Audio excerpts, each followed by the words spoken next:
राधानगरी तालुक्यातील सावर्डे पाटणकर येथे गटारातील सांडपाणी रस्त्यावरून वाहत असल्याने आजूबाजूच्या परिसरात दुर्गंधी पसरली आहे।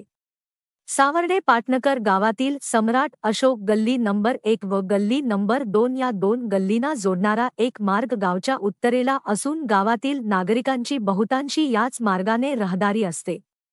परंतु सध्या या रस्त्याच्या बाजूला असलेल्या गटारीतील सांडपाणी गटारीच्या बाहेर येऊन गटारीतील मळ व कचरा रस्त्यावर आला आहे। परिणामी या रस्त्यावर आता दुर्गंधी पसरून आजूबाजूचे वातावरण दूषित झाले आहे। या गटारीमध्ये कचरा, मळ, जुनी कपडे, प्लास्टिक बाटल्या यांसारखे साहित्य तसेच साचून राहिल्याने गटारीत कचरा साचून गटर तुडुंब भरले आहे। त्यामुळे सांडपाणी गटारीत साचून गटारीच्या बाहेर पडून रस्त्यावर येत आहे।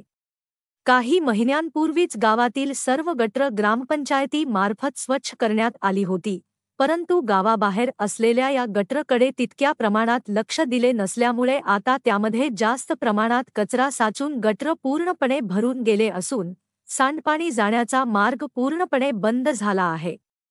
त्यामुळे हे सांडपाणी रस्त्यावर येऊन परिसरात दुर्गंधीचे साम्राज्य पसरले आहे। जर ग्रामपंचायतीने याकडे वेळीच लक्ष दिले नाही तर येणाऱ्या काळात याचं सांडपाण्यामुळे गावात रोगराई पसरण्याची भीती आहे। त्यामुळे लवकरात लवकर स्थानिक प्रशासनाने जागे होऊन या सांडपाण्याचा निचरा होईल अशी व्यवस्था करावी अशी इथल्या स्थानिक नागरिकांची मागणी आहे।